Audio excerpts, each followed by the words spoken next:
Pourquoi? Parce que moi, j'ai créé un business pour être libre. J'ai pas créé un business pour être dans une prison dorée. Ça m'a vraiment dégoûté parce que je me suis dit, putain, tu fais grave d'efforts, tu te donnes pour une boîte. Tu vois, on était une petite équipe et tout. Et en fait, le mec, il te la met à l'envers. Et t'as envie de faire un truc, tu pars d'une page blanche, tu sais pas par où commencer. Tu commences par ChatGPT. Et bonjour à tous et bienvenue dans ce nouvel épisode de Bye Bye Patron. J'espère que vous m'entendez bien, j'ai un nouveau micro en fait, maintenant j'ai un micro de voyage parce que je suis passé en Alsace ce week-end. Pourquoi je suis passé en Alsace? Déjà parce que j'ai plein de gens à voir, mais aussi parce que j'avais deux appartements qui se sont libérés et j'ai fait des visites. Il est arrivé des dingueries, les gens ils sont fous, j'ai des personnes qui m'écrivent qui ne regardent même pas le montant du loyer.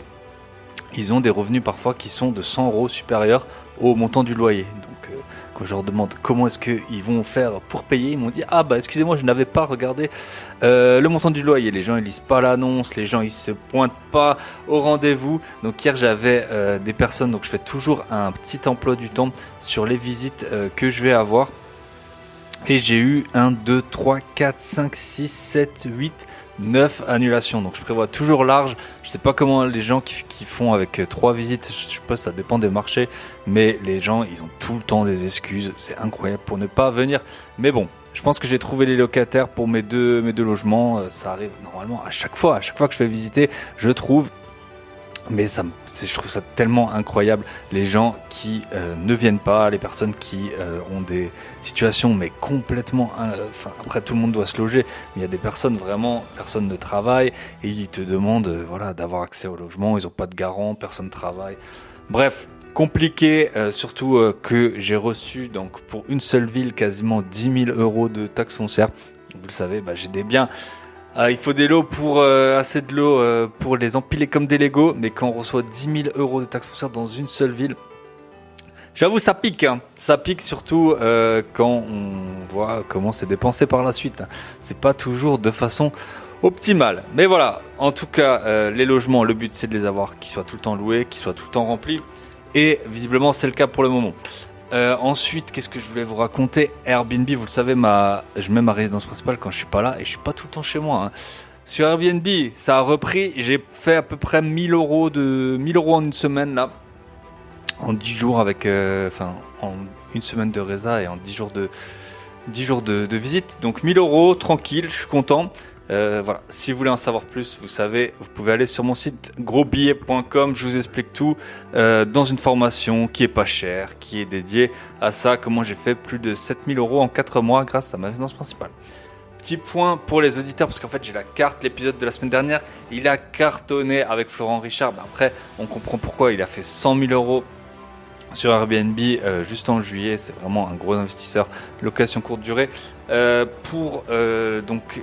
en fait j'ai la carte, vous le savez pas, mais moi j'ai la carte des écoutes. Je sais où les gens écoutent dans le monde. Il y a des gens partout dans le monde qui écoutent le podcast, donc ça fait super plaisir. J'ai vu que j'ai des auditeurs à La Réunion et à l'île Maurice. Je vais y aller cet automne, donc n'hésitez pas à me contacter et puis on pourra faire un petit épisode ensemble, ou alors on pourra juste se rencontrer. Ça fait toujours plaisir. Quand je suis en France, forcément, il y a beaucoup de monde qui me connaît, mais quand je suis dans des endroits un peu plus...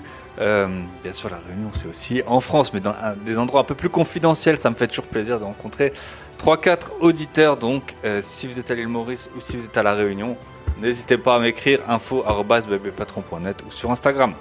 Ensuite, dernier point avant de commencer et de vous présenter l'épisode avec Tony Neves. Avec mon associé Michel, vous le savez très probablement, en plus d'organiser des événements incroyables chez qui tout le monde est ultra satisfait, ultra content et qu'on adore organiser, on accompagne des personnes depuis bientôt 2 ans. On a toujours limité à 10 personnes maximum qu'on suit en fait. Donc on les aide à acheter des biens rentables, à faire des bonnes affaires. En tout, donc on s'est toujours limité à en avoir 10 au maximum. Donc il y a des roulements. L'idée c'est vraiment que les personnes deviennent autonomes. On les aide à acheter leurs premiers biens, on leur explique les points critiques, etc. Et ensuite, ils volent de leurs propres ailes. Je pense que depuis un peu moins de 2 ans, on a dû avoir en tout peut-être une trentaine, entre 30 et 40 personnes Ouais, peut-être une trentaine, je pense. Ils ont fait des achats de plus de ce qu'on a juste le temps où ils étaient avec nous, d'environ 5 ou 6 millions d'euros. Donc on est très content, toujours avec des rentas, des biens qui se payent tout seuls. On n'a personne qui doit mettre de l'argent au bout. Donc on est super content pour vous. Et donc avec Michel, on a une idée. Forcément, on a pas mal de demandes et soit le tarif. Bon, je comprends, c'est pas pour tout le monde forcément. Nous, on s'appelle quasiment une fois par semaine. On est quasiment joignable tout le temps. Donc il faut un tarif adapté. Mais on lance et franchement, là, c'est pas cher. Comme toujours, moi, j'essaye jamais de ruiner les auditeurs. On lance des coachings de groupe, très petits groupes, 4 groupes maximum. Avec des coachings qui se feront le week-end probablement parce que c'est là où les personnes qui travaillent encore dans ce pays sont disponibles. Donc sûrement le dimanche soir et le dimanche matin, on fera des coachings de groupe. Si ça vous intéresse, vous allez soit sur mon site www.groupier.com, soit directement sur le site du Club Invest. Donc c'est le club qu'on a fondé avec Michel il y a bientôt 2 ans. Vous allez sur le site clubinvest.fr. Le lien, vous l'aurez dans la description. Club Invest, le 1 c'est le chiffre, donc c'est le chiffre, voilà, c'est pas IN, donc c'est CLUB, le chiffre 1 VEST.fr. Voilà, coaching de groupe et bien sûr quand vous rejoignez le Club Invest, vous avez accès au podcast privé, vous avez accès également à certaines de mes formations selon l'offre que vous prenez, mais sans supplément.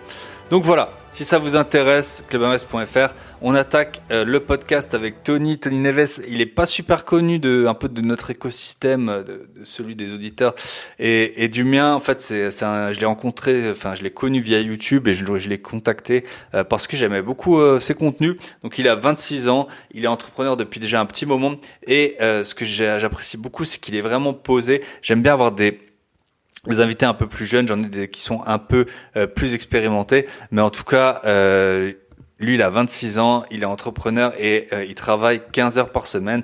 Il dédie pas mal de temps au sport, donc il a une productivité qui est assez bien, une productivité qui est élevée, une organisation qui est bien rodée. Donc il va nous parler de sa stratégie et on va parler pas mal des réseaux sociaux parce que lui il est actif là-dessus et c'est ça sa spécialité. Comment il s'est fait suspendre un compte avec 100 000 abonnés du jour au lendemain et aussi on va parler un peu intelligence artificielle, les pires jobs qu'il a pu faire, comment parfois il n'a pas eu le retour de l'énergie qu'il avait laissé. Voilà. Épisode que j'ai bien apprécié de faire. Ça change un petit peu. Là, je vous avais fait 2 gros épisodes d'IMO avec l'investisseur boxeur et Florent Richard. Un petit épisode internet, voilà, réseaux sociaux. Je trouve que on est dans un monde où c'est très très difficile on peut très bien s'en passer, mais on passe à côté de très grosses opportunités.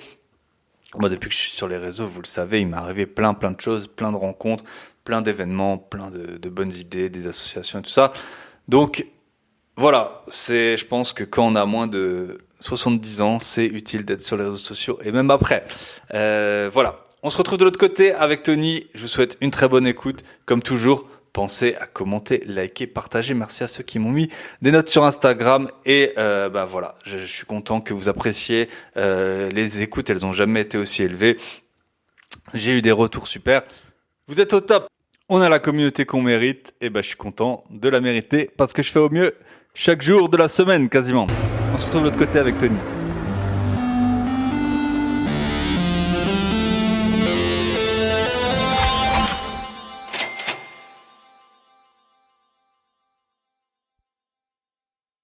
Tac.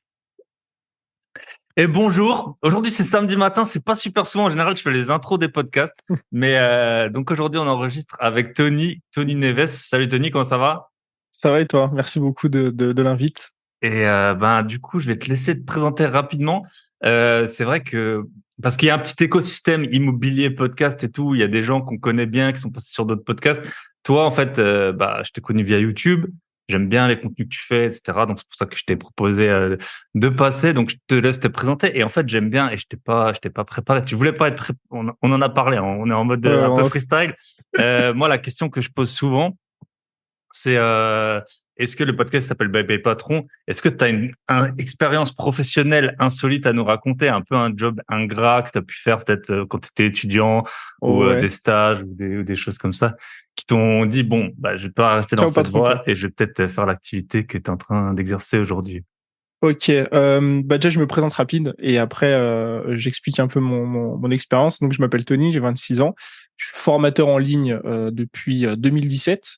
Donc essentiellement, je parle de réseaux sociaux, marketing digital et tout ce qui touche un peu à l'entrepreneuriat. En fait, j'aime bien sortir des formations sur des sujets qui me passionnent. Ça peut aller de des réseaux à parfois la productivité, des trucs vraiment. Dès que je trouve que c'est intéressant et que ça peut aider mon audience, je le fais. Euh, je pense que la pire expérience que j'ai vécue en tant que salarié, j'en ai pas vécu beaucoup parce que je me suis lancé, j'avais 20 ans. Donc j'ai lancé mon business à 20 ans. Donc vu que j'ai fait 2 années d'études avant, t'as un peu ce truc où en 2 ans, bah, c'est compliqué de vivre beaucoup d'expériences pro. Mhm. Mais Mais c'est les une pires en fois, général. Celles qu'on vit, c'est les c'est pires. ça, c'est en fait, il y en a eu deux. Une qui m'a vraiment donné envie de quitter le salariat, c'est quand j'ai fait mon BTS en alternance. Euh, en fait, la première année se passait hyper bien parce que j'avais un patron qui était grave cool. Et en Et fait, on m'a c'était fait quel des. thème? C'était sur quel sujet? Ton J'étais, BTS? mon BTS c'était MUC, donc Management Ok, d'unité commerciale. Et en fait, j'étais vendeur dans un magasin de vêtements. ok. À l'époque, ça me plaisait bien parce que j'aimais la mode et tout. Et en fait, mon patron était super cool. Il y avait vraiment une super ambiance au taf la première année. Et en fait, la deuxième année, il me dit, ouais, faut que tu changes de ville, parce qu'il avait deux magasins, il faut que tu ailles dans l'autre et tout. Et moi, ça m'arrangeait pas parce que c'était plus loin de chez moi, c'était pas du tout la même orga et tout, et surtout, c'était pas la même équipe. Et il me fait un peu des promesses en mode, t'inquiète, ça va être bien, etc. Tu vas pouvoir gérer un peu tes horaires et tout, nanana. Et en fait, la réalité, la deuxième année est bien différente de ce qu'il me promet parce que je me retrouve avec une gérante du coup qui était sa sœur en fait à l'époque qui gérait le magasin, qui est pas du tout sympa. Il y a une super mauvaise ambiance et il me sucre un truc qui m'a mis au bout de ma vie en fait. C'était mes vacances parce qu'en Punaise. en gros, j'ai démarré mon contrat de BTS à l'époque de 2 ans en août, début août. Et du coup, j'étais censé le finir début août, 2 ans plus tard. Et du coup, je me dis, bah, je vais poser une semaine de vacances juste avant pour pouvoir partir, la dernière de juillet, tu vois. Et je me dis, bon, j'ai quand même fait l'effort de changer de magasin, alors que sur Hmm. mon contrat, j'étais pas obligé. Je lui ai toujours donné des coups de main et tout. Et pour une semaine de vacances, il veut pas me la laisser, tu vois. Il m'a forcé de poser mes vacances en mai, mes 5 semaines d'un coup, alors que bon, Punaise. y a rien à faire, je voulais pas partir ou quoi, Ah, pour que je puisse bosser en juillet. Et en fait, ça m'a vraiment dégoûté parce que je me suis dit, putain, tu fais grave d'efforts, tu te donnes pour une boîte, tu vois, on était une petite équipe et tout. Et en fait, bah, le mec, il te la met à l'envers. Et ça, franchement, ça m'a vraiment foutu le seum à l'époque. Et je me hmm. suis dit, bon, c'est peut-être un signe que faut que je sois mon Ouais. propre patron, quoi. Le cadeau Donc ça, caché, on c'était, en parle ouais, souvent. c'est ça, c'est vraiment le truc de te dire, en fait, tu donnes, et en fait, t'as pas grand-chose en retour, quoi. Dès que tu Hmm, veux demander un truc, c'était pas exceptionnel, hein, je demandais pas une augmentation, enfin voilà, je demandais une petite semaine de vacances juste avant, au lieu de hmm. partir le 1er août, je partais le 22 juillet ou le 23, et ils ont pas accepté, ça m'a foutu le démon à l'époque, et du coup, depuis, ça m'a plus donné trop envie. Donc ça, c'était la pire. Après, j'en ai vécu une autre, mais qui était un peu différente, c'est que j'étais commercial pour une société d'électricité. Hmm. Et c'est un taf que j'ai quitté au bout d'une journée. Ok. Et c'était un taf que j'ai C'était quitté pour au les bout d'une prestataires journée. alternatifs, genre Total Energy et tout ça. Ouais, c'était ça. Ouais. En Ouais. gros, tu toquais chez les gens et t'allais vendre des contrats. Et en fait, un peu le même système, c'est-à-dire que sur le papier, le mec il me disait ouais, tu vas voir, ça va se passer comme ça, nanana, tu vas toucher tant et tout, des promesses de fou, même de revenus, des commissions, etc. Et en fait, euh, le gars il te vend des horaires assez flex. Il dit voilà, tu pars à 10 heures, tu reviens à 17 heures. Et en fait, le premier jour, je pars à 7 heures du matin, je reviens, c'est 21 heures. Parce qu'en fait, le système est trop mal géré. Tu pars en équipe de 5 dans la même voiture. Et du coup, toi, tu as fini ta journée à 16 heures, mais si les autres n'ont pas fini, bah, en fait, tu dois les attendre. Enfin, un décalage de fou entre ce Hmm. qu'ils te disent sur le papier et la réalité. Et je me suis dit, bon, c'est mort. C'est une journée, ça m'a suffi pour comprendre que j'allais pas continuer là-dedans. Et ça m'a encore plus poussé à Hmm. entreprendre, quoi. C'est intéressant, mais en fait, tu le vois dans plein d'aspects de la vie. Ta première expérience, c'est un peu triste, mais quand t'es gentil et arrangeant, en fait, ça, De fou. tu vois, nous, on le voit bien dans les locations courte durée. Quand tu permets aux gens d'arriver plus tôt, admettons, l'appartement, il est vide la veille, tu laisses les gens arriver plus tôt, c'est ceux qui vont te faire chier dans les De commentaires, c'est fou. ceux qui vont te saouler pour tout. Voilà. L'autre fois, ça m'est arrivé, même encore maintenant, il y avait quatre Polonaises là qui venaient Et l'appartement, il était pas prêt. Elle me disait, on peut déposer juste nos valises. Donc elles arrivent et puis moi je me suis dit, ça va durer 2 minutes. Elle commence à se changer, à se maquiller, mais elle était là 3 quarts d'heure. Et moi j'étais bloqué à la femme de ménage, je ne pouvais pas bosser et tout. Et bon ça, voilà, on en apprend tous les jours. Mais en fait c'est C'est comme ça dans ça, ouais. la vie en général, c'est même dans ton C'est ça. couple, même dans si t'es trop arrangeant. Enfin faut toujours essayer Ouais, c'est ça, ouais. de mettre des limites même qu'on n'a pas envie de mettre, mais pour un peu le long terme. Bah Ok, ouais, bah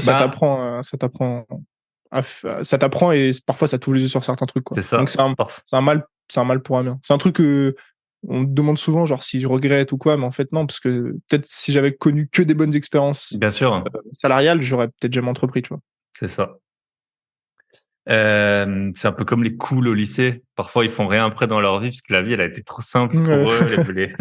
dans les films c'est ça. américains, tu vois, les quarterbacks et tout. Bah écoute, on a 3 thèmes aujourd'hui. Le premier que je vais aborder avec toi, c'est peut-être Instagram et les réseaux sociaux. Ben moi, c'était comme ça Ok. que je t'avais connu. C'est tes formations enfin tes vidéos qui ont visiblement le mieux fonctionné. Mhm. T'as perdu ton compte Insta, si je dis pas Ouais, de bêtises. ouais, ouais. Donc, je voudrais, ouais, peut-être faire un petit point avec toi. Quelle est peut-être en 2023 la bonne stratégie qu'on peut avoir et Ok. éventuellement un peu les mises en garde. Qu'est-ce que ça t'a appris, ton expérience? Voilà, si aujourd'hui on est sur Instagram, qu'est-ce que selon toi, quelle serait la bonne stratégie et comment est-ce qu'on peut un peu se couvrir Ok. des bannissements, des shadow bans, des faux comptes, enfin Ok. tout le truc.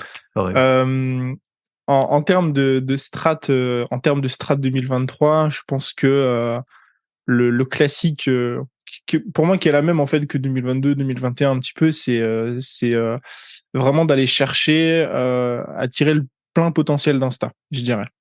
Dans le sens où en fait Insta il propose plein d'outils à notre dispo, les posts uniques, les carousels, les réels, les stories, les DM, etc. Et s'il met ça en place, c'est pas pour rien. C'est parce que de un, euh, c'est fait pour être utilisé. Donc plus tu utilises les outils qui sont mis à ta dispo, entre guillemets, je mets des gros guillemets parce que tu sais, les théoriciens d'algorithmes qui pensent tout Ouais, bien connaître, sûr, c'est qui voilà, savent tout, mais qui ont c'est jamais ça. été dans le dur, quoi. Disons que plus tu utilises les outils, plus Instagram apprécie, entre guillemets. Et surtout, bah, derrière, plus c'est bénéfique pour toi, parce que si les outils sont à ta dispo, c'est parce que ça amène quelque chose à ton audience. Donc, je m'explique. Euh, Ils ont tous un peu leurs avantages. C'est-à-dire que pour croître sur Insta, clairement, les réels, c'est cadeau. Tu peux avoir des reach de fou, même si tu démarres avec un petit compte, etc. Donc, si tu veux aller toucher du monde, c'est un super outil. Tout ce qui va être, par exemple, story, ça va être plus pour connecter avec ton audience, interagir avec elle au quotidien. Les DM, tu vas peut-être plus les utiliser pour convertir, etc. Et moi, ma première reco, c'est vraiment de se dire, OK, je vais tout utiliser parce que quand tu veux développer notamment un business, tout est utile. Si tu prends le parcours client classique, je connais pas le gars à je suis client chez lui, en fait, tu peux utiliser Instagram pour chacune des étapes. Donc, je le connais pas, bah, en fait, je le découvre via un réel. Je consomme ses contenus, posts, carousel, etc. J'apprécie ce qu'il fait. J'échange avec lui par DM parce que peut-être j'ai des questions ou je réagis à ses stories, donc je commence à créer une vraie relation.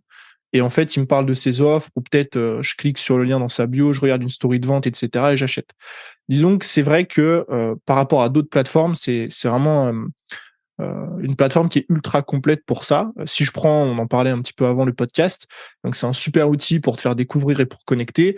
Par contre, c'est plus compliqué pour avoir cette relation, parce que t'as pas les échanges au quotidien, les commentaires, etc. Tu vois. Et donc en termes de strat, moi j'irais chercher vraiment à utiliser tous les outils au quotidien. Donc moi j'ai une reco que je donne souvent aux gens s'ils ont la possibilité de suivre le rythme, c'est vraiment de faire entre 4 et 5 posts semaine où tu vas faire à peu près peut-être 40-50% de réels, donc entre 2 à 3 réels par semaine, un carrousel, un post unique. Pourquoi? Parce que ça te permet vraiment d'être homogène dans ta strat.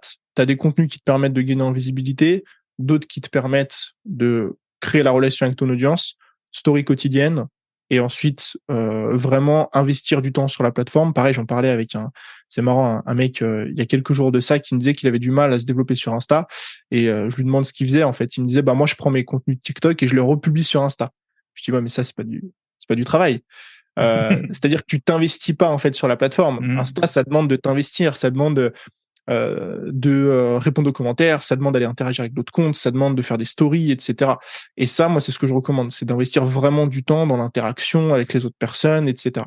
Donc, on pourra en parler des heures, hein, sur tous les remaniements, etc., des trucs à mettre en place, mais je pense que déjà faire ça, c'est faire énormément de choses et c'est mettre pas mal de chances de son côté. C'est vraiment déjà, tu commences à avoir une stratégie où tu publies fréquemment et tu utilises vraiment tous les leviers sur Insta. Déjà, tu fais plus que 90% des gens. Et si tu crées du bon contenu, normalement, c'est censé un peu prendre. Ok.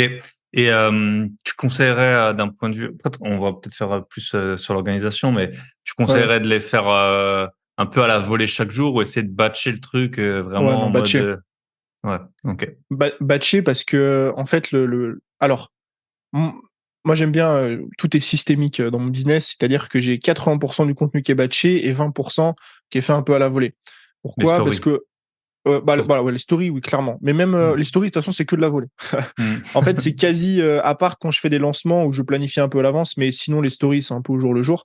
Mais même dans les contenus, je garde 20% de contenu à la volée. Pourquoi? Parce que ça me permet d'être réactif quand il y a des nouveautés. Je prends un exemple tout bête, il y a le film Barbie qui est sorti. Si tu es dans le marketing, d'ailleurs, peu importe, hein, tu peux faire un contenu sur ce film-là avec différents angles. Et ben ça, tu peux pas le planifier 2 mois à l'avance ou un mois à l'avance. Mm. Donc, j'aime bien garder un peu cette micro-liberté sur le fait de me dire, OK, moi, dans ma thématique, d'autant plus, parce que des fois, il y a des news sur Insta qui sortent, etc., des nouvelles plateformes, des mises à jour, bah ça me permet de vite réagir et d'être malléable sur le sujet. Et ça marche en fait dans toutes les thématiques. C'est pas que sur les réseaux, etc. Tu as plein de thématiques, je pense au sport, je pense au fitness, à ceux qui parlent d'environnement, peu importe. En fait, tu as toujours des trucs qui sortent, des news, un créateur de Mm. cette thématique qui a dit un truc, et tu peux rebondir dessus, et ça, en termes de trafic, c'est hyper intéressant.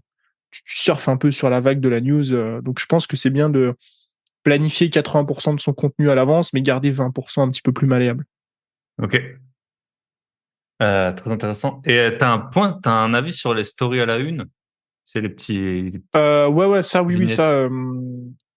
ça C'est vrai que c'est un c'est truc, moi, par exemple, je m'en occupe pas du tout. Faudrait que je m'en occupe éventuellement, mais ça, c'est un truc franchement que je recommande de mettre en place parce que ça prend peu de temps et c'est extrêmement intéressant en termes de résultats.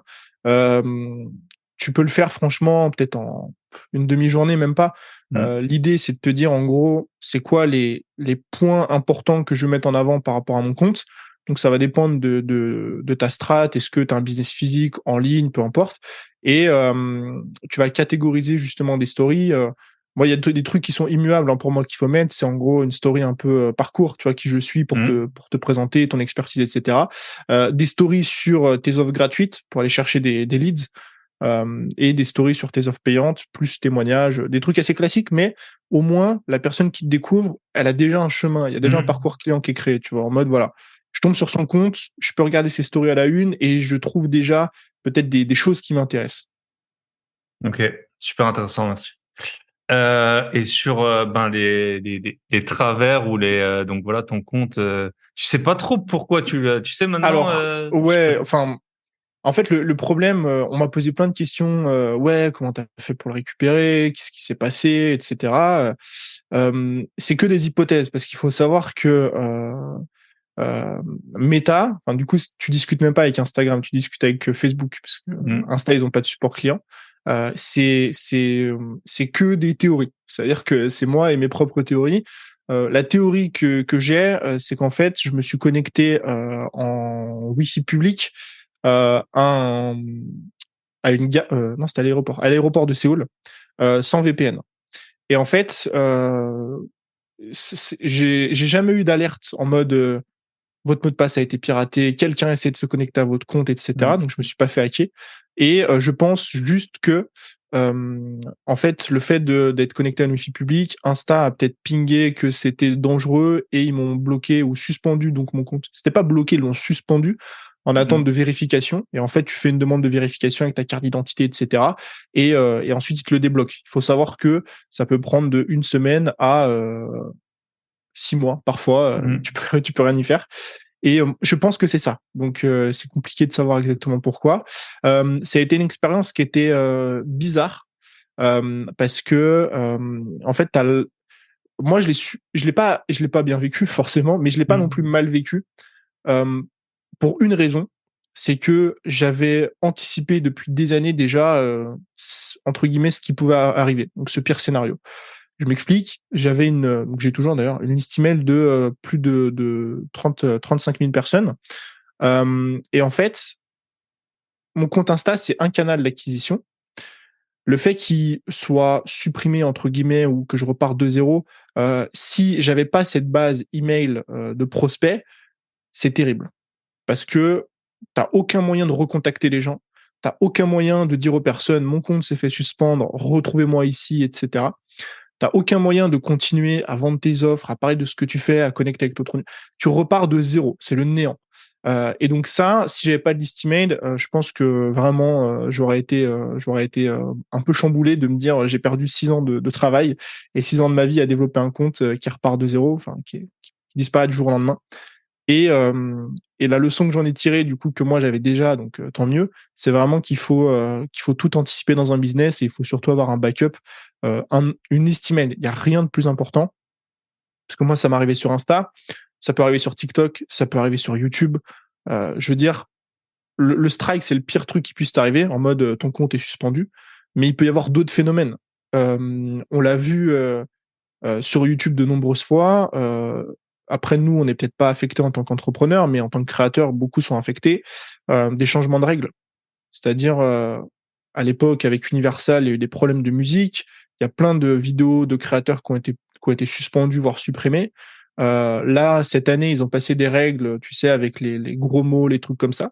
Et donc, en fait, tu sais pas ce qui peut arriver. Demain, YouTube, il peut te dire, bah, en fait, voilà, on a décidé que, je sais pas, moi, les vidéos YouTube maintenant, eh ben, vous gagnez plus d'argent avec ça, et puis, on vous met plus en avant, ou je sais pas quoi, ou l'algorithme, il change, ou j'en sais rien. Et puis, tu passes de, je fais 10 000 vues par jour à 500 vues.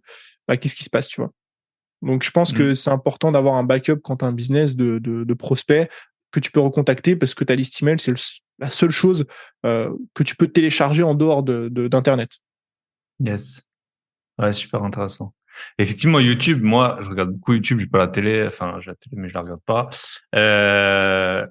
Et j'ai clairement vu, je sais pas, il y a peut-être 9 mois, il y a eu un changement dans l'algo et qui, enfin, selon moi, en tout cas, les contenus proposés me correspondent beaucoup moins.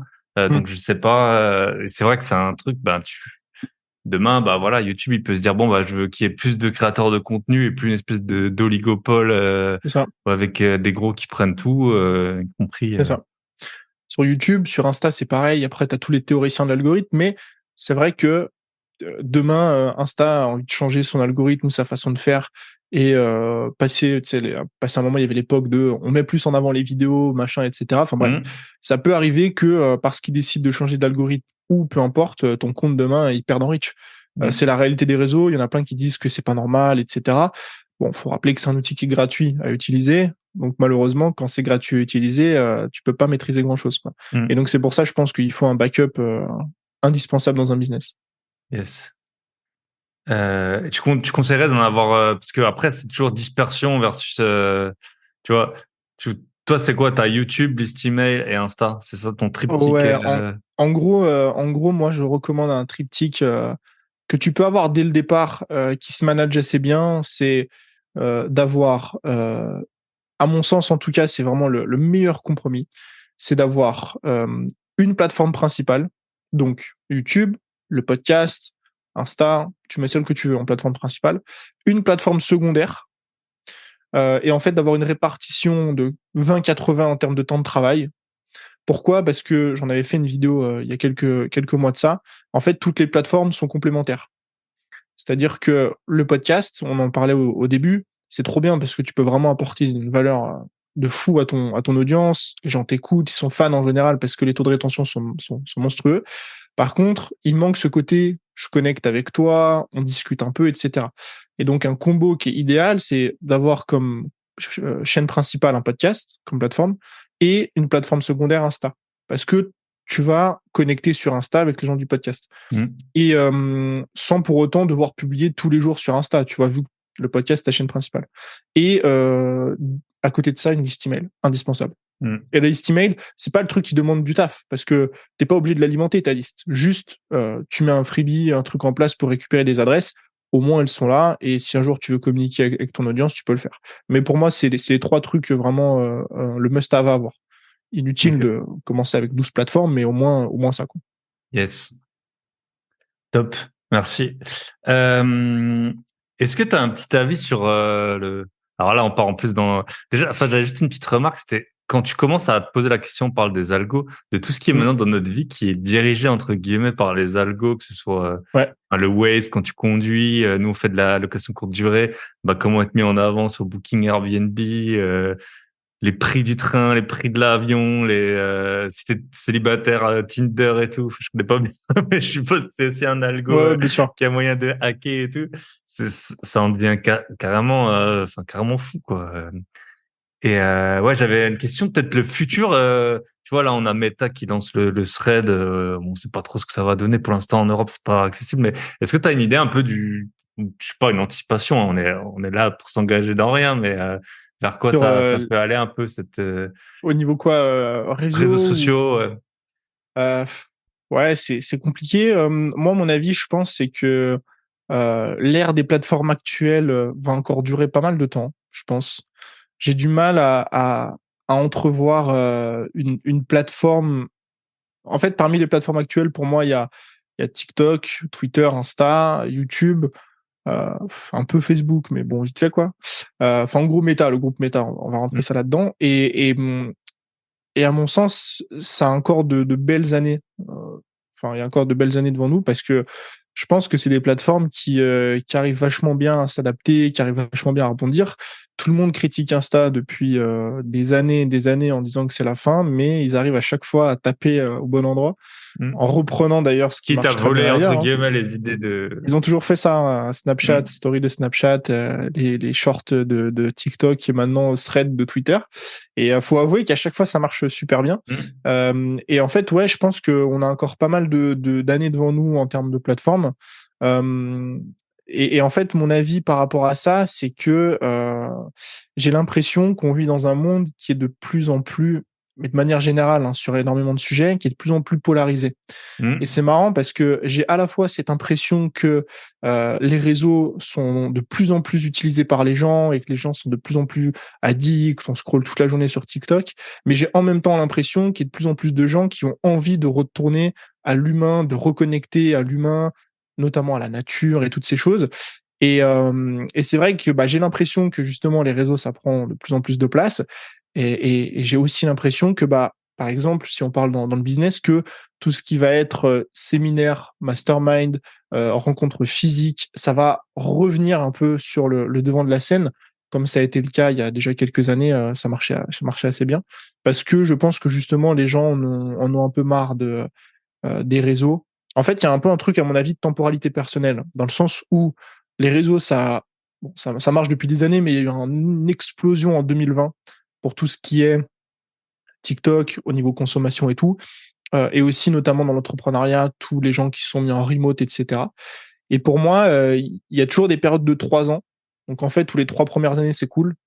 Tu découvres le truc. Et en fait, là, tu as tous ceux qui se sont lancés un peu en 2020 sur les réseaux, remote, machin, qui commencent à se dire, bon, c'était bien, mais je manque un peu de vie sociale, Mm. j'ai besoin de rencontrer des gens, etc. Et du coup, ils se tournent de plus en plus.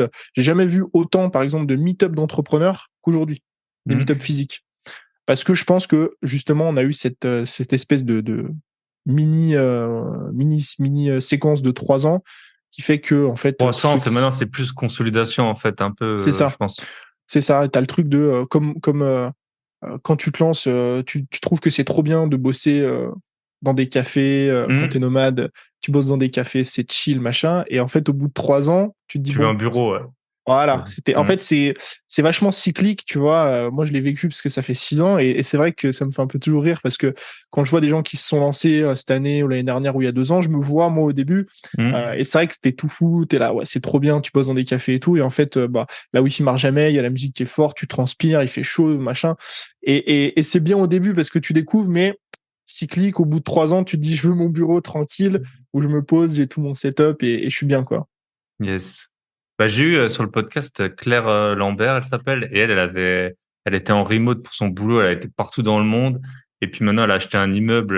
Je pense que là, elle en est arrivée au bout, mais elle avait Elle va se acheté un poser. immeuble. Elle disait, j'avais même pas de chez moi, j'avais rien de tangible, j'avais vécu plein d'expériences, mais j'avais rien de tangible. Ouais, C'est toujours, de toute façon, dans la vie, c'est toujours. Moi, c'est j'ai ça, souvent hein. changé de voiture. Un coup, je voulais un cabriolet, après, j'arrivais à rien déplacer, je prenais un break, et après, il faisait beau, je voulais de nouveau rouler en cab. Voilà, c'était. Ouais, c'est cyclique sur, ouais, sur ton business, sur tes envies de voyager, sur un coup tu vas habiter à la campagne, un coup en ville, un coup en machin. Mm. Je pense que, et du coup, je pense que pour les réseaux, il y a un peu ce truc-là aussi, quoi. Yes.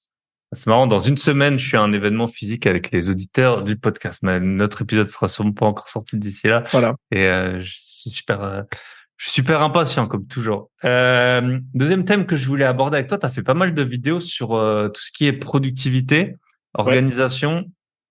Euh, Aussi, ben, le problème des réseaux, c'est un peu que tu coupes jamais, quoi.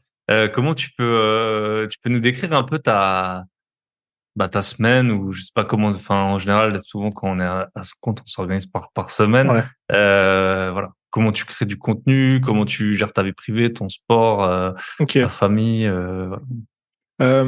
Alors, j'ai une organisation qui est un peu toujours identique, que j'ai trouvé aujourd'hui, mais que j'ai cherché pendant longtemps. J'ai un peu tout testé.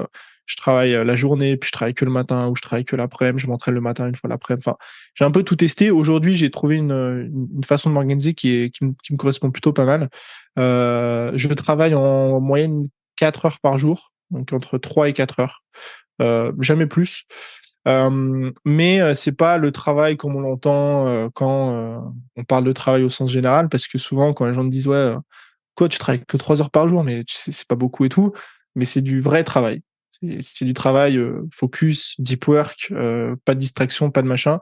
Et je travaille, j'accomplis beaucoup plus en 3 heures de vrai travail que des fois en 6 heures de oui, je travaille, mais en fait, bon, j'ai 12 onglets ouverts, etc., etc. Donc c'est vrai que ça me permet comme ça d'accomplir tout ce que j'ai besoin d'accomplir en seulement, en gros, en moyenne, je travaille 15 à 20 heures semaine, donc du lundi au vendredi.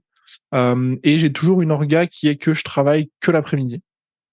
Je commence en général peut-être ma journée à 11h, 11h30, ça dépend. Pourquoi? Parce que je mets les choses qui sont importantes pour moi le matin et le business, ça passe après.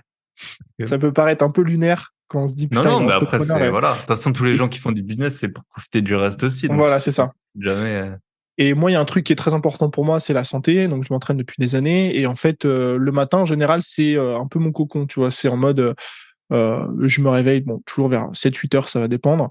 Et puis ensuite, je fais un peu de lecture, je profite tranquillement le temps de me réveiller, petit café, petit déjeuner, etc. Après, je vais m'entraîner, je fais des très longues séances, ça va à une la heure et salle de demie. sport, tu vois. Ouais, c'est ça, ouais. Mm. Donc, je suis dans une salle de CrossFit et du coup, c'est des séances qui sont en général au moins d'une heure et demie, ça dépend si je prends l'échauffement en compte. Et en fait, du coup, bah, ça prend déjà beaucoup de place dans ta journée, quoi. Le temps de trajet, le temps de revenir, etc. Et en fait, il est déjà très vite 11 heures.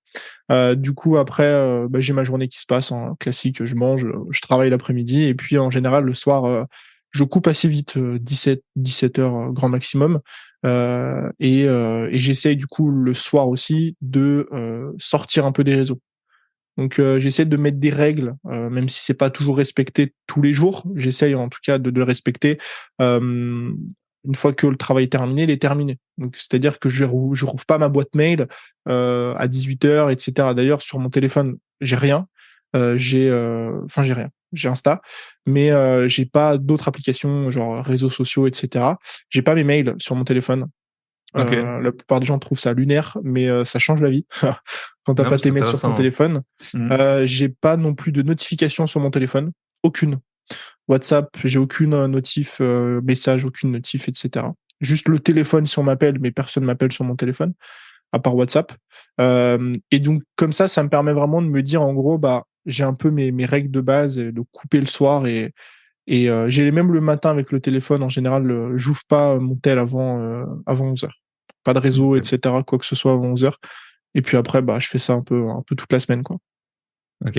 Et pour Est-ce que tu as une sorte d'agenda long, enfin moyen terme, je sais pas, 1 mois, 3 mois, 6 mois, des choses comme ça? Alors, j'ai un agenda, non. J'ai plus en gros comment dire, des grands projets. Par Mhm. exemple, je sais que dans 3 mois, j'ai ça, j'ai ce truc à faire. Donc, souvent, en fait, mes gros projets, c'est simple, c'est des formations. C'est Mhm. pas très, voilà, hein. Vu que j'ai un business de formation, ça s'arrête là. Et en fait, ce grand projet-là drive un petit peu ce que je fais plus ou moins au quotidien. Mais j'ai pas de style, j'ai pas de Google Agenda, par exemple, en mode, j'ai tout mon truc qui est rentré dedans, etc. Pourquoi? Parce que je fonctionne vachement aux énergies, enfin à l'énergie de façon générale, dans le sens où si j'ai envie de bosser, je bosse, et si j'ai pas envie, je bosse pas.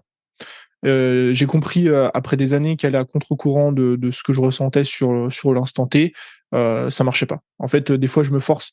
Des fois, c'est 15 heures. J'ai bossé 2 heures aujourd'hui.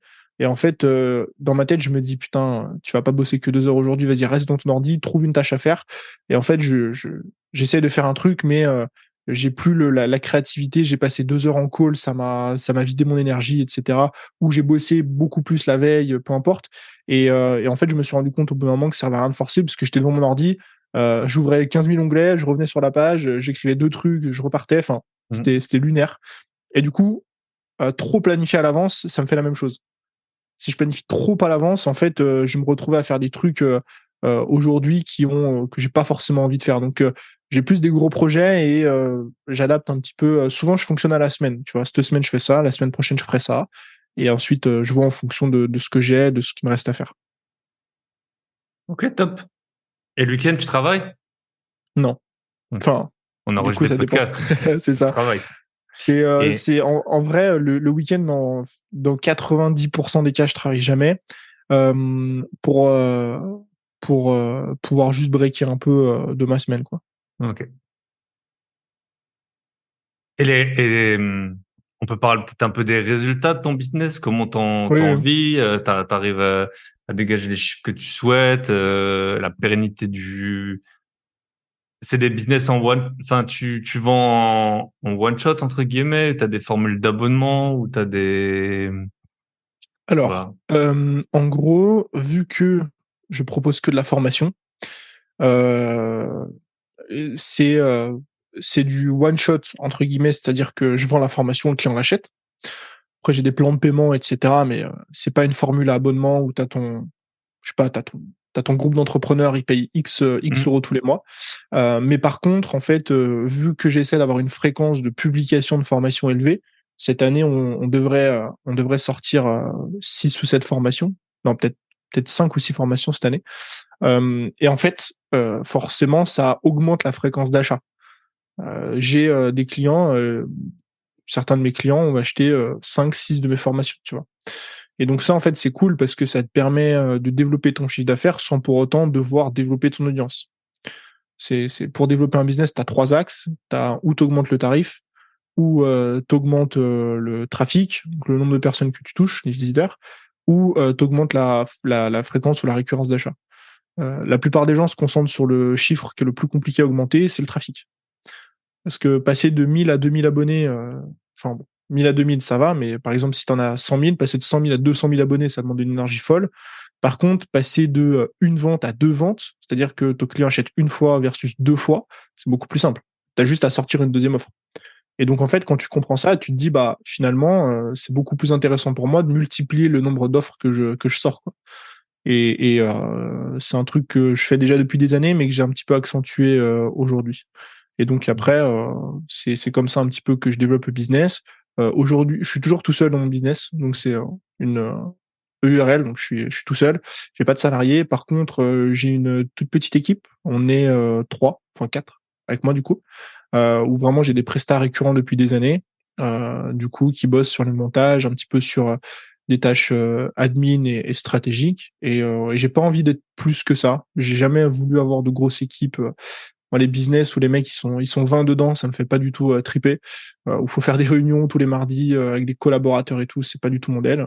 Et donc j'essaye de grossir tout en restant petit. Comme ça au moins ça reste un business qui est simple. Ok. Et sur un peu, parce que on connaît bien l'incertitude des chiffres, des résultats. Tu as fait une vidéo dans laquelle tu disais que tu avais fait que 17 000 € et que tu t'attendais Hmm. à plus. Comment tu vis ça un peu? Rien que en termes de... Simplement, est-ce que quand tu vends pas, enfin, forcément, on essaye de voir d'où ça vient, mais parfois, on sait pas Je comprends trop. pas, ouais. Et après, en termes juste de gestion de ton argent, comment tu Hmm. gères un peu les fluctuations? Bah en fait, il y a deux trucs que je fais. Le premier, c'est d'avoir de la trésor. Ça, c'est une règle un peu de base, mais c'est enfin, c'est indispensable quand tu es entrepreneur d'avoir de la trésor d'avance. En général, il y a En une règle qu'on... investisseur aussi, Oui, sûrement. voilà, quand on est investisseur, parce que faut faire part aux imprévus. Je veux dire, Mm. ton business ou ton invest peut un mois avoir donc ou ne pas générer d'argent, ou pire entre guillemets, c'est avoir un pépin.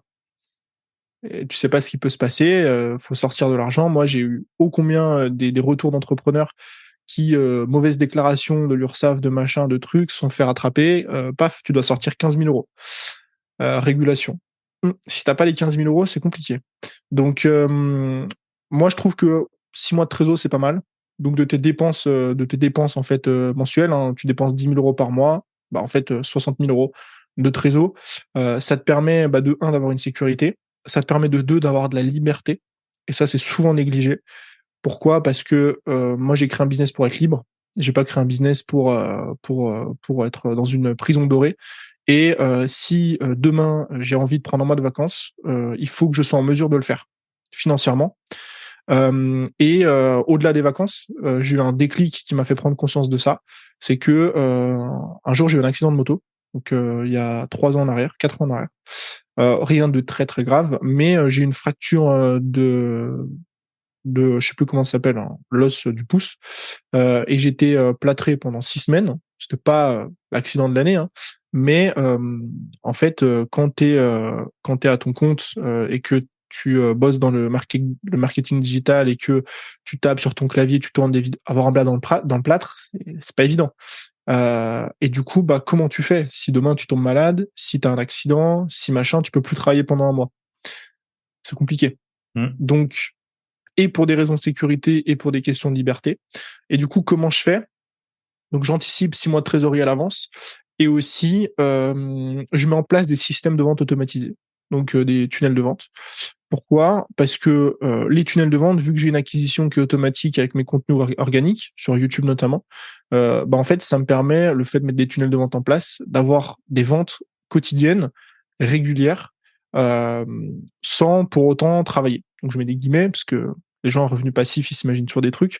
Mais quand tu mets en place des systèmes comme ça, tu peux assez rapidement commencer à générer, en fonction du business que tu as évidemment, hein, des centaines, voire des milliers d'euros 100% en automatique, une fois que le système est mis en place.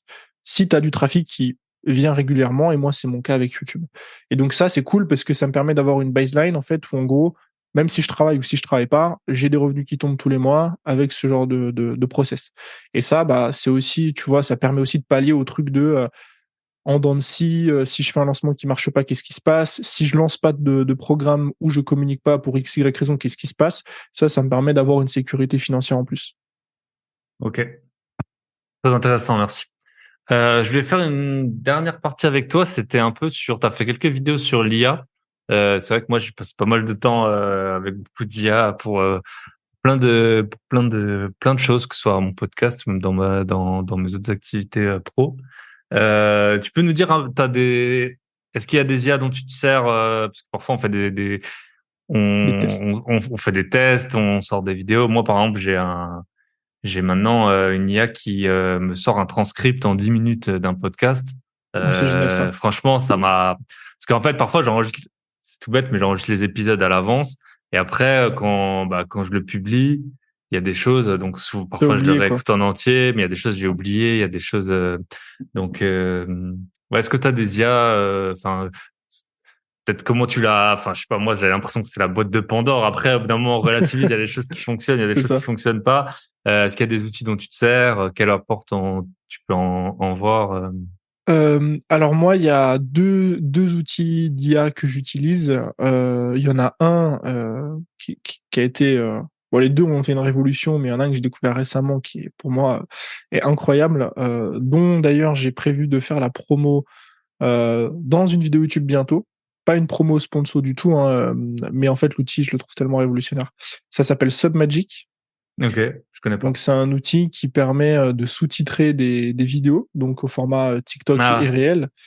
Comment te dire que j'ai failli exploser mon crâne la première fois que je l'ai testé, parce que t'uploades une vidéo, donc un short, admettons, de 30 secondes, et montre en main, ce que j'ai tourné dans ma vidéo, donc montre en main, en 30 secondes, ton réel est sous-titré, sans quasiment aucune faute.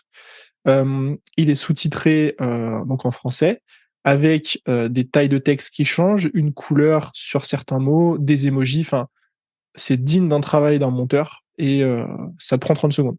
Et vraiment, quand j'ai découvert cet outil, je me suis dit, waouh, c'est révolutionnaire. Donc, on l'a intégré en interne avec mes équipes pour justement pouvoir produire beaucoup plus facilement des contenus. Et je trouve que moi, je trouve que c'est une révolution. Pourquoi? Parce que, en fait, les gens se rendent pas compte de ce que c'est de créer du contenu aujourd'hui versus ce que c'est de créer du contenu à l'époque. En 2017, moi je me suis lancé en 2017, faire donc déjà les shorts réels TikTok, ça n'existait pas. Donc développer une chaîne YouTube et avoir 1000 abonnés, c'était tu faisais partie du top 10% déjà avec 1000 abonnés. Aujourd'hui, tu balances 15 shorts, ils font tous 500 000 vues et c'est réglé. Et surtout, on n'avait pas ces outils à dispo qui permettaient de faire le travail parfois d'une équipe complète en étant seul. Tu vois, le truc que tu disais, la retranscription du podcast, tu tournes un podcast et tu te filmes en même temps, tu fais la retranscription, ça te fait un article de blog. Sur Submagic, tu coupes les trucs et tu en fais des réels que tu publies, ça te prend 2-3 heures pour sortir une dizaine de réels, même beaucoup, beaucoup plus. Je veux dire, faire ça à l'époque tout seul, sans toutes ces IA et ces outils, c'était impossible. Donc Submagic qui est incroyable et ChatGPT, j'ai envie de dire, bon, on peut pas trop passer à côté. ChatGPT, donc j'en avais fait une vidéo YouTube parce que j'ai testé en fait pendant 30 jours tous les jours et je l'utilise encore aujourd'hui hein, évidemment. Mais c'est vrai qu'il y a eu un peu ce côté effet waouh et un peu déception après. Effet waouh parce que au début c'est génial, machin, etc. Tu dis trouve-moi 12 idées de vidéos YouTube et là ça te sort des idées, tu te dis mais c'est génial. Et en fait c'est vrai que c'est un outil, si tu veux aller au-delà de juste ces trucs basiques, trouve-moi des idées de vidéos YouTube, qui demande en fait un prompt engineering qui est assez avancé. Enfin, faut vraiment passer beaucoup, beaucoup, beaucoup, beaucoup de temps sur l'outil pour commencer à comprendre un peu les mécanismes et générer des bons prompts. Et en fait, faut voir toi le temps que tu veux y investir. Et ce que tu vas en faire, est-ce que ça va t'apporter? Est-ce que moi, à titre perso, j'utilise ChatGPT pour beaucoup, beaucoup pour de la recherche. Donc, en fait, ça me permet de synthétiser très facilement. Là, je suis en train de rédiger un script de vidéo YouTube sur l'addiction au smartphone. Ça me permet d'aller chercher énormément de data facilement. Après, si c'est des recherches, je croise avec les recherches en ligne, mais c'est un outil qui est fou pour de la recherche. Et c'est vrai que, bon, bah, du coup, moi, j'ai juste à c'est très facile en fait avec un prompt simple de trouver des réponses à tes questions. Par contre, quand tu veux commencer à vraiment, par exemple, utiliser ChatGPT pour rédiger une page de vente, pour rédiger, il y en a qui rédigent des bouquins avec, etc., des livres. Là, ça va te demander d'investir beaucoup plus de temps sur les prompts, etc. Moi, c'est pas ce qui m'intéresse. Mais c'est vrai que du coup, si tu veux faire de la recherche, si tu veux avoir, il est très bon pour trouver des idées. Donc, titre de vidéo YouTube, titre de podcast, etc. Bah, c'est un outil qui est génial. Franchement, il permet, ça remplacera jamais l'homme pour moi, clairement. Par contre, ça l'épaulera d'une façon incroyable. Ce Ah, c'est truc comme de, un stagiaire haut de gamme, moi, je trouve. c'est Enfin, ouais, c'est vraiment c'est un ça. peu Hein. le. C'est, tu as envie de faire un truc, tu pars d'une page blanche, tu sais pas par où commencer, tu commences par ChatGPT. Tu fais un prompt, tu lui expliques ce que tu veux faire, il va te pondre un truc, tu publieras jamais ce truc parce que ça ira pas. Par contre, à partir de ça, tu Ouais, pourras t'es lancé. retravailler. T'es Et donc lancé, ça, moi, je trouve que vraiment, ça change tout. c'est trop bien. Mm. Donc moi, c'est vraiment les deux que j'utilise. Après, j'ai jamais trop creusé au-delà parce que ça m'intéresse pas plus pour le moment et j'en ai pas besoin. En fait, j'ai pas envie de devenir un coach en On y IA est. et tu vois Mm. commencer à m'intéresser à tous les trucs alors que j'en ai pas l'utilité quoi. Yes. Et après, il y en a un, enfin, on peut dire que c'est de l'IA, mais je sais pas si on peut. Nous, on a enregistré un épisode, on a un podcast privé aussi. On a enregistré un épisode en anglais avec un investisseur qui fait 1 million par an aux US et qui a trouvé 50 000 dollars de bijoux et d'or dans une maison abandonnée qu'il avait achetée. Oh Donc putain. l'histoire, elle est folle. Enfin, tu trouves pas un mec, enfin, en tout cas en France, j'en connais pas des gars comme ça. Ah ouais. Il passe sur. Donc on a fait un épisode de ce mois-ci qu'il a fait en anglais. Puis si tu le passes sur YouTube, le truc, 1 heure après, t'as les sous-titres. Franchement, en anglais, il marche quand même. C'est pas parfait, mais il marche super bien. Ah ouais, ouais, Et ouais. même après, ils te le traduisent. T'as la La traduction en transcription. français. Franchement, c'est quand même. Tu te dis, enfin, nous, c'est pas notre business principal. Du coup, on va pas payer un sous-titreur, enfin, un expert là-dedans, Oui. mais c'est quand même bluffant, quoi. Lui, il habite au Canada. Il enregistre pendant que je dors, il m'envoie le truc. Enfin, à 10 heures du matin, t'as la vidéo, elle est uploadée, elle est sous-titrée, elle est prête à. Enfin, c'était assez Ouais, c'est des bluffant quand on trucs. a fait ça hier. C'est Et des puis, trucs. Tu faire ça il y a quelques années, ça t'aurait demandé des heures et des heures, quoi. c'est un truc de malade. Et puis même là, non seulement comprendre, traduire, et après le timing, Page. quoi. Ouais. Ça va demander Et il notre. y en a un autre que moi, mon Media Maker, il utilise, c'est Adobe Photoshop IA. En Hmm. fait, maintenant, avec Photoshop, l'IA, elle est incroyable. Tu peux demander qu'il te rajoute des choses sur les images. Et en fait, c'est beaucoup utilisé par les mecs qui font les miniatures, en fait, pour générer Hmm. des miniatures super vite, quoi. Et ça, c'est fou. Yes. Bah, écoute, je pense qu'on a et un dernier petit tour. T'as fait une petite vidéo. Bien sûr, c'est pas le sujet, ta spécialité principale, mais sur l'immobilier. Bon, voilà, moi, Oui, j'ai quelques dizaines juste ton d'appart sujet, là. quoi. Euh, Tu peux nous raconter juste peut-être le point, je pense, qui intéresserait le plus les gens, c'est t'es entrepreneur. Maintenant, t'es en forme sous forme de société, hein, de ce que j'ai pu Hmm. comprendre. Ça a été simple pour acheter. C'est quoi, c'est ta résidence principale? C'est un bien que Hmm. tu loues? Ok. Comment ça s'est passé peut-être? Alors, du coup, l'idée, en fait, déjà de base, c'était que moi, je suis entrepreneur et du coup, je vends des formations. Mais il y a deux choses, c'est que de un, j'ai envie de faire fructifier ce que je gagne, première chose. Et de deux, je pense à plus tard. Parce que bon, je vais peut-être pas vendre des formations toute ma vie. Hmm. En fait, j'ai envie, encore une fois, toujours dans cette quête de liberté, j'ai envie de pouvoir me dire, j'investis j'investis toute ma vie, mais si je continue à investir pendant les 5-10 prochaines années, en fait, j'aimerais bien dans 10 ans avoir la liberté de me dire si ce que je fais aujourd'hui ne me donne plus envie. Donc, supposons dans 10 ans, je vends toujours des formations, je sais pas. Hmm. Les formations, ça me donne plus envie. Ok, j'ai 15, 20, 30 apparts, j'en sais rien. J'ai la possibilité de me dire, je fais un break pendant 6 mois, je vis de mes rentes, et ça me laisse le temps de voir ce que je veux faire. Et c'est un peu la prison dorée de l'entrepreneuriat, c'est que si tu n'as qu'une source de revenus qui est ton business, et que demain tu t'en peux plus, tu veux arrêter, tu veux changer ou quoi que ce soit, et que t'as pas vraiment beaucoup de trésorerie pour encaisser cette pause, ça va être compliqué. Tu vas être toujours en train de devoir gagner de l'argent, bosser, en même temps de réfléchir à autre chose. Donc, j'ai toujours voulu investir, donc j'ai un peu investi en crypto, j'ai de la bourse et du coup en IMO aussi. Euh, En fait, on a trouvé l'année dernière, donc on voulait acheter pour du locatif. Et en fait, au final, ça s'est transformé un peu en RP. En fait, on était parti sur un truc locatif à la base, mais vu qu'on reste pas mal en France, en fait, on va garder la RP et louer quand on n'est pas là, tu vois. En courte durée, dans la limite 120 d'Airbnb. jours. Ouais, c'est ça. Et en fait, le truc, c'est que on a vraiment fait un coup de fusil l'année dernière sur cet appart parce que plein de raisons de perso de la vendeuse, tu vois, en fait, elle habitait pas ici, etc. Donc, elle connaissait rien au prix. Du coup, nous, on a acheté bien, bien en dessous du prix du marché. Et, en fait, on n'a pas eu de soucis au niveau des banques parce que c'était il y a un an et c'était un peu la belle époque des taux déjà. Hmm. C'est vrai qu'on a emprunté avec des taux qui étaient déjà assez bas, ils étaient à 2%. Enfin, du coup, par rapport à aujourd'hui, quoi. Hmm. Et en fait, en termes de situation, donc on est deux avec ma copine. Elle est aussi à son compte. C'est vrai que c'est ce qui fait un peu peur hein, quand on veut acheter en tant qu'entrepreneur. Mais elle a son compte depuis 3 ans. Elle génère pas mal de revenus. Et moi, j'ai ma société aujourd'hui et je suis à mon compte depuis 6 ans. Et donc, en fait, oui, quand tu es entrepreneur, ils vont peut-être être un peu plus regardants sur tes revenus. Mais si ils voient que tu génères de l'argent, que tu es en place depuis X années, que ton business il est stable, qu'il se développe. Moi, tous les années, mon business fait trois fois, donc fait 300%. Je veux dire, la banque va pas trop. Enfin, nous, on a été accepté, on a fait 3 demandes chez 3 banques différentes, on a eu 3 oui, quoi. Après, on a pris celle qui avait la meilleure offre. Mais c'est vrai que c'est sûr, si demain tu arrives avec, tu vas avoir une banque, que tu fais 3 000 € par mois en tant que micro-entrepreneur, déjà, eux, ils vont faire un abattement de 50%. Même si ton business, tu fais 90% de bénéfices, ils s'en foutent, ils vont estimer que tu gagnes, c'est 54% l'abattement en micro. Donc déjà, en fait, c'est pas la même chose. Et surtout, si tu as un business qui est en dents de scie, où tu te développes pas trop depuis 2-3 ans, qui stagne un peu, sûr que ça va être peut-être un peu plus compliqué.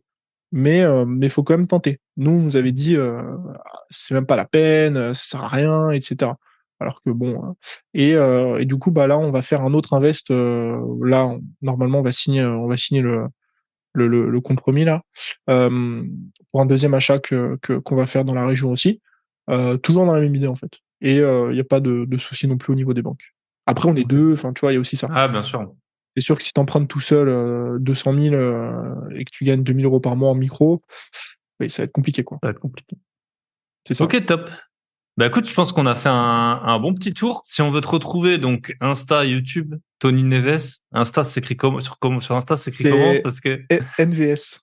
NVS. En fait, j'ai essayé d'envoyer un message au mec qui avait Tony Neves, mais il m'a jamais répondu. Ah, c'est comme moi, le bye bye patron sans les underscores, là. C'est, ouais. Tu peux, c'est, ouais, C'est ça, le gars, en il s'en plus, sert pas, et ouais, c'est ça. Et du coup, bon, c'est dommage, mais tu sais que c'est marrant parce qu'en parlant de ça, l'autre fois, je voulais me faire un nom de domaine pour, bref, remettre mon site un peu à neuf et tout. Et en fait, je me suis rendu compte qu'il y a des gars qui achètent des noms de domaine à l'avance pour te les revendre. Donc en fait, moi, tous les noms de domaine en Tony Neves, ils sont pris. TonyNeves.fr, .com, .org, ils sont tous achetés. Le mec, il les a payés 5 balles, je pense. Et en fait, c'est en espérant qu'un jour, toi, tu veuilles te créer ton site à ton nom et que tu lui rachètes. Et si je voulais lui racheter, c'était 800 € le nom de domaine. Ouais. C'est, du coup, Il y en a c'est aussi qui, je sais, tu sais, les noms de domaine, ils expirent.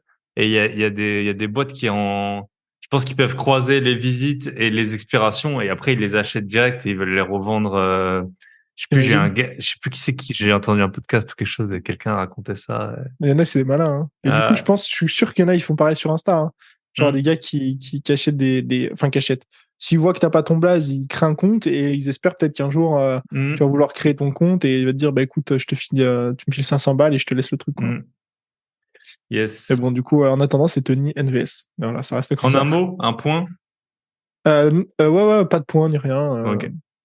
Tout accroché, quoi. Ok, top. Bah écoute, Tony, merci pour ton temps. Ça m'a fait super plaisir. Et puis c'est des domaines que je connais un peu moins, donc il y a toujours beaucoup à apprendre. Merci à toi, c'était vraiment cool. Et puis à très bientôt. Ouais, ciao. Merci. Ciao. Et voilà, on arrive au terme de cet épisode. J'espère qu'il vous aura plu. Un épisode qui change un peu des épisodes 100% immobilier.